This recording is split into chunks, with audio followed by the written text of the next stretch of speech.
My body throbbed, battered and bruised, blood oozing off my chin from a split lip.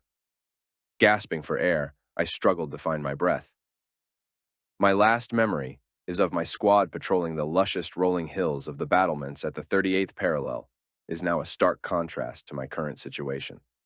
Here I was, chained in a squalid foxhole, a man in a blood-stained suit towering over me, his demands relentless. Communist? Spy? Traitor? His questions were like a barrage of artillery fire, each attack leaving me more determined to resist. I clenched my teeth, masking the pain as I spat out my name, Julian De Luca, and my serial number, 940503, squad leader of the 2213. I wouldn't yield, refusing to give in to his relentless assault. As hours dragged on, my tormentor finally took a respite. I welcomed the reprieve as an elderly man, sharply dressed, entered the trench, an insidious smirk playing on his lips. He thumbed through a folder, my life story laid bare in front of him.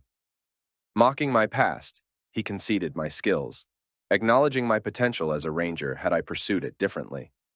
Yet, he accused me of being a turncoat for the CCP, his demand for an explanation unyielding. With a clean handkerchief, to avoid staining his hands with blood, he brushed loose hair from my face, revealing a glimpse of his CIA badge. "You're from Langley?" I stammered, taken aback. Pride gleamed in his eyes as he confirmed my suspicion. "The work of a nation," he declared, sealing my fate. "From the start, son," he murmured, his intent clear. There was no escape from his inquiries.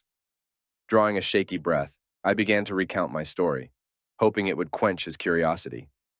Amidst the agony ravaging my body, a chuckle escaped me. "You already know, don't you?" My swollen lips struggled to form the words.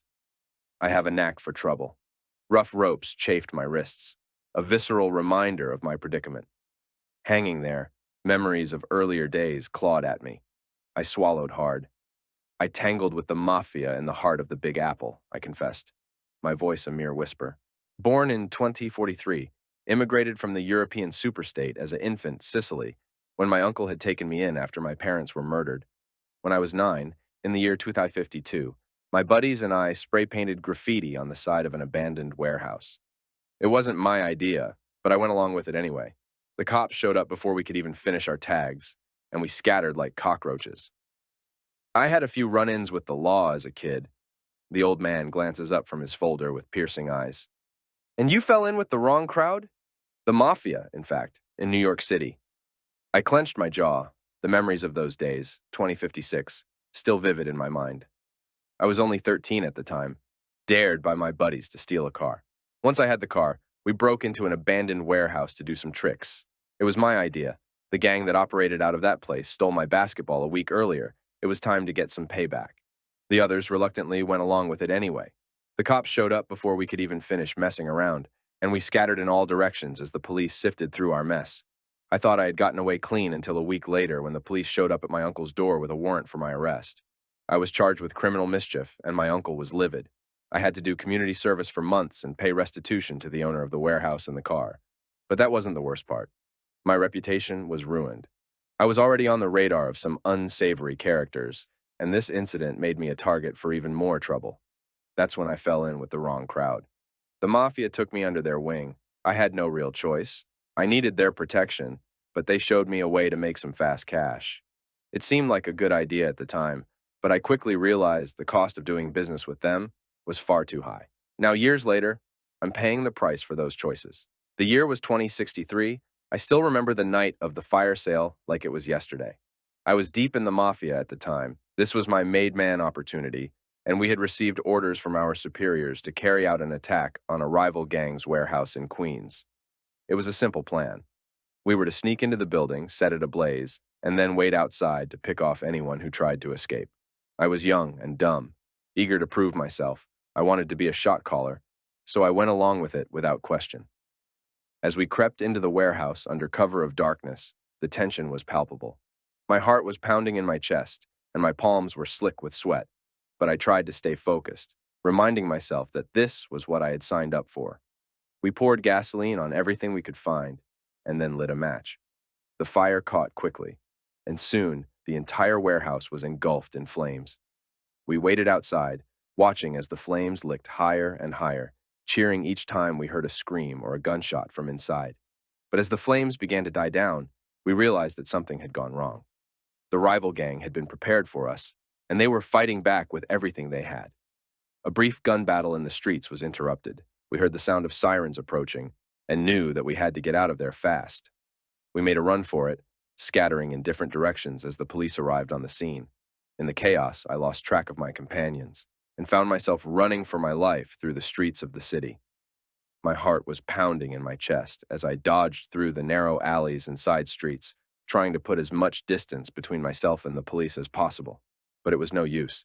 They were everywhere, closing in on me from all sides. Finally, I rounded a corner and ran straight into a police officer, knocking him to the ground. I stumbled and fell, and before I knew it, I was surrounded by a half-dozen officers, all with their guns drawn. "Freeze! Hands up!" An officer barked commands. Their guns pointed directly at me. I slowly raised my hands, feeling the cold metal of handcuffs click around my wrists a moment later. I was hauled to my feet and marched back toward the scene of the firefight. As we approached, I saw my companions lined up against a wall, their faces grim and resigned. We had been caught, and the realization that we were facing a long stay in jail settled in. The police had won that time, them bastard. An informant worked with the police to catch us in a sting operation. But for now, we were defeated, and the only thing left to do was wait for our fate to be decided by the courts. Conscripted in '64 in lieu of imprisonment, I gladly accepted. Without considering the true punishment, I managed to complete the 1-year boot camp. For a rookie, my superior officers were impressed with the highest scores in that batch of recruits. With training, they hoped I could achieve ranger level. My commanding officer saw potential in me and believed that if I applied myself, I could achieve it. I was sent to a base near the U.S.-Mexico border to continue my training for another year. My trainee unit was tasked with intercepting shipments of drugs, and during our operation, it wasn't long before I found myself entangled with the cartel. I made a foolish decision and was caught taking bribes from the cartel. For a while, I enjoyed the lifestyle. I had money, women, and power. But eventually, every good thing comes to an end. I was hauled in by my superiors and CO, and I came clean and confessed to my involvement with the cartel. They were disappointed but not surprised, words ringing in my ears. Conscript from New York shouldn't have been put on this program. I was lucky, however, and instead of facing a court-martial, they gave me an ultimatum after they stole everything from me. I could either face imprisonment or be sent to South Korea to help with the war effort there.